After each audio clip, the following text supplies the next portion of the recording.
All right, welcome to Real Outdoors. Captain Adam here. We have a great topic for you today, but before we get to that, we got to thank our sponsors that help us make this all happen.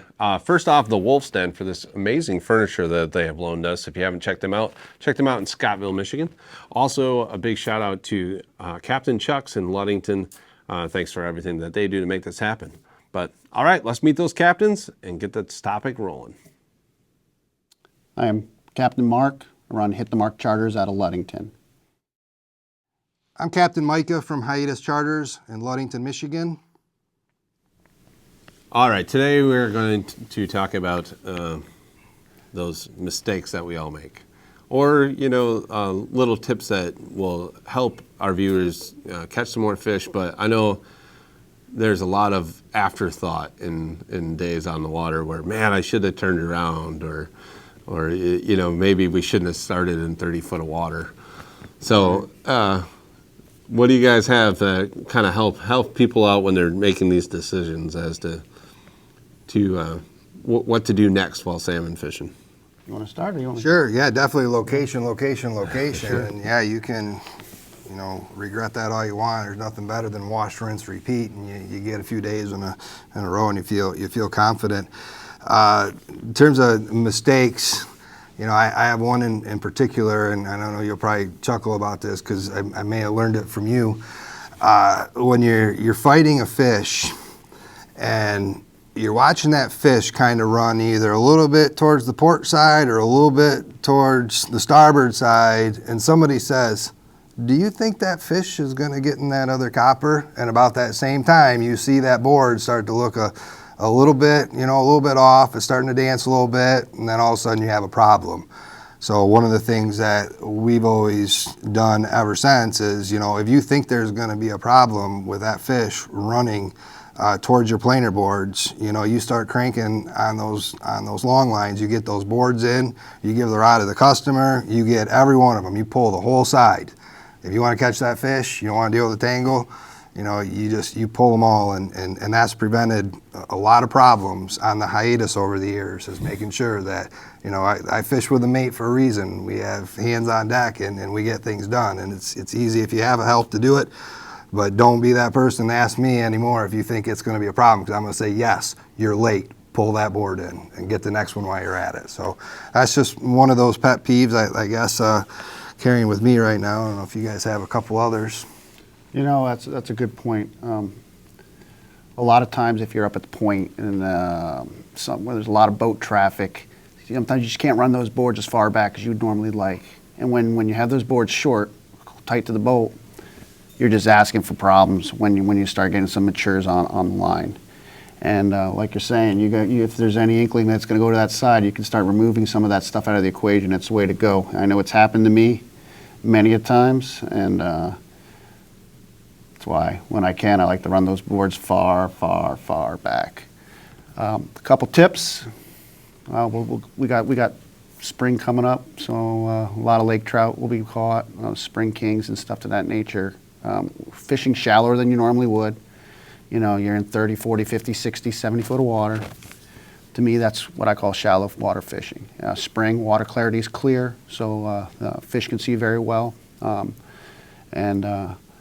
My biggest tip to that is run the stuff away from the boat. Don't run it. I have the capacity to run multiple riggers, but do I? No. I'll usually run a shoot rigger, and then what I'll do is I'll put either a 2-color or 3-color lead core, and then put my trout rig on the back. So now that sucker's back far behind the boat. Because when you're in that shallow water, that 30 foot of water, and you're going over it with your boat, those trout are pushing off the sides. And you're expecting to catch something with a 20-foot leader right behind your rigger, right off the back of your boat. Yeah, will you catch a few? Sure, you will. But if you start running that stuff back, you're going to see that your catch is going to increase. Same thing with my divers. I'll put those divers, I won't run them tight to the boat, I'll run them out a little bit. My high will be at a 3.5 setting, and I'll run that sucker way back. And it just seems that the percentage and the numbers that I put in the boat will exceed than if I would run it close and tight. So that'd be probably a tip I got for springtime. Yeah, I got a couple things. I think one mistake that people make is not, if you have things in your hands when you're fishing, you can't move anything. There's always a tendency that when a fish bites to immediately grab the net and stand there with the net, or have the net in your hand in the way. If you leave the net out of the way but easily accessible until you need the net, it will make your life a ton easier. If you're standing there with the net in your hand and another rod goes off, you have to set the net down to get to the rod. If you're standing there with a net in your hand or a rod in your hand and a fish gets into a diver, you have to set something down to be able to react. So if you keep your hands free and you're able to react, that'll really help you. Another thing with that in mind is that if you're fishing out and downs or corner riggers, if you're fishing, say 60 down or whatever it is, and you have divers out as well, as soon as you get that fish hooked up, and if you're reeling it in, that's fine, or if you're handing it off to somebody else to reel in, that's great, but keep your eyes on your divers on that side where that bite just happened. Because a lot of times those fish will bite and they're gonna go immediately underneath those divers and you're not gonna see it right away. But you'll see those divers start to lift up, or you'll see them start to just react a little bit. And a lot of times all you have to do is take the diver out of the water, take it over the top of the rigger rod to the other side of the boat, and it'll clear itself. If you don't catch it right away, there's a very good chance you're gonna lose the fish. Because I found that mono and wire tend to not really enjoy each other's company, maybe. Sure. Kind of like a saw. Yeah, the last few years with these bigger fish, we've really had to watch what we're doing and control those fish and try to, do whatever we can to help these customers get these bigger fish in the boat. And yeah, I don't like it when people are standing around with the net in their hand either.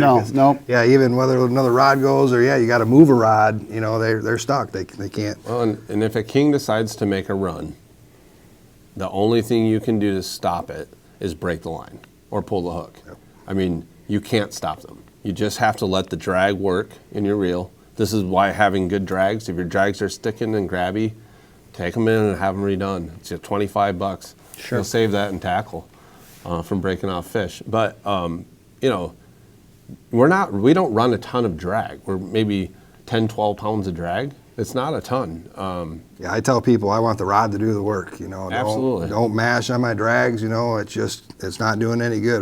We want them to take line. And when you get to fish to the back of the boat and you're tired and the fight's been going on for a long time, it's not the time to add extra pressure. It's not the time to thumb the spool and lift up or bend that rod a little bit farther. That's when the hooks come out. That's when stuff breaks. Yeah. And you lose the fish, and nobody wants to lose the fish. Almost want to put nice and easy on the back of my shirt because I say it so much throughout the summer. Nice and easy, nice and easy. I find that if you talk very calmly to people while they think they're going to go in the water from the salmon pulling them overboard, it tends to just set this nice level of just nice and easy, no big deal. You don't need to reel when the drag's going out. That's another one. Just reel and reel and reel. I'm turning the reel, but nothing's happening. Nothing's happening. Just wait. So you got any new drag on that next year? No big. Micah and I took a guy fishing one time, and the big fish, and it's going, and I'm like, it's running, just let it go. And he goes, what do you mean it's running? I'm like, swimming away from the boat. Yeah. But there's nothing you can do to stop it. Let them run. I got one more tip for the trout. If you've not fished, if you fished in this area and you've bounced bottom with your divers, eventually you're gonna get hung up. Okay, everybody has done that, and when that happens, you grab your diver out of the thing.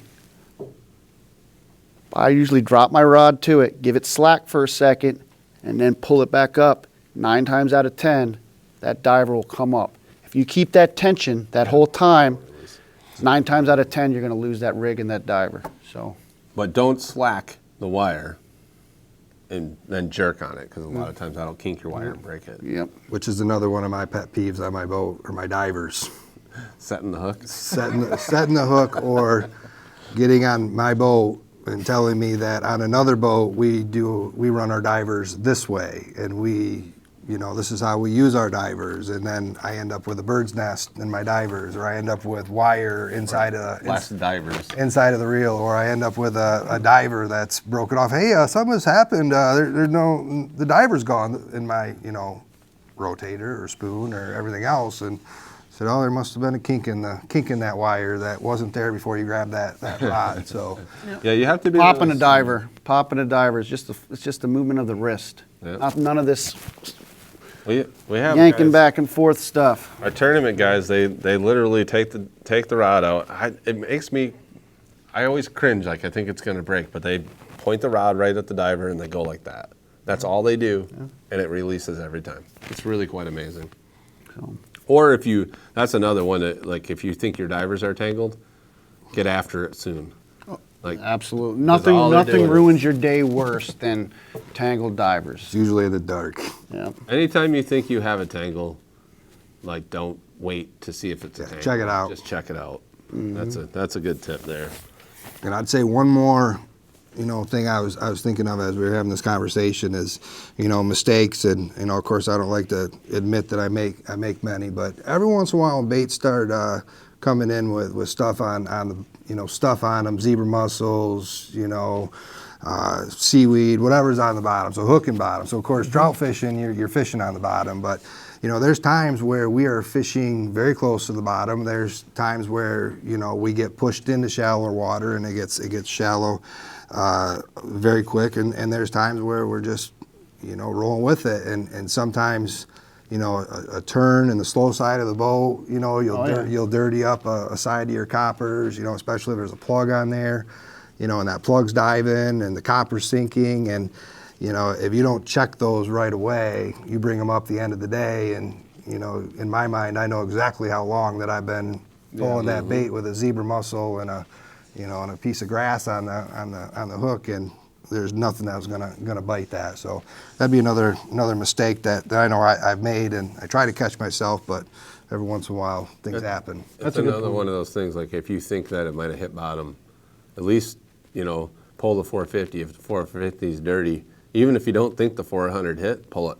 If it's dirty, pull the 350. If it's dirty, pull the 300. I mean, just go until you find a clean rod. And then at least you have a pretty good idea. And the other thing is, if you get a fouled up rod, especially with a J plug or or a rotator, when you turn, it can react differently and it can cause a tangle from turning. It can make it drift up. When you have a small fish on and you turn, and it can drift your lines up into other lines. So yeah, be observant, and if you think something or you're not sure, check it. It's way easier to check it than to let it ride and not catch anything on it all day. Well, I can't think of any other really great. Oh, I will say one other one. If you're on a charter and you are by any means unsure of how the bathroom works, asking the question, how does the bathroom works, is way better than attempting to figure it out on your own. I found that out the hard way this summer. Yeah. I usually do a pretty good spiel after a couple catastrophes that occurred down there. So I do a pretty good spiel on how the operation of the head works. Or if you use the head, on the in the bathroom on the boat, and you're just not confident that it worked the way it was supposed to, immediate asking for assistance Not gonna fix itself. is better than figuring it out that something may have happened. Yeah. Yeah. And a plunger's not going to do it. No. Minimal toilet paper. It's not the truck stop on I-96 where you take your hand and you wrap 25 rolls around your hand. And, no. Oh. Yep. The joys of everybody said buy a charter boat. Marine heads. They're It'll be great. But it is what it is. Yeah, that's on my list of things to do this year. That's fun. Change the toilet. But, Amazing. Yeah, I'm looking forward for the season to start. Yeah, me too. I'm ready. For sure. Well, thanks for tuning in. A big thanks to Captain Chucks for everything that he does and they do to help Reel to Reel Outdoors. Thanks to the Wolf Den for this beautiful table. I will say, this is a beautiful table. This is some kind of exotic, crazy wood from South America. And it's really like nothing I've ever seen. But if you want to see some really great tables and furniture and cabin decor, the Wolf Den in Scottville is the place to go. go see Phil, and he'll gladly show you around. So thanks again for tuning in. We hope to see you guys soon. See you out there on the water, and tight lines. See you.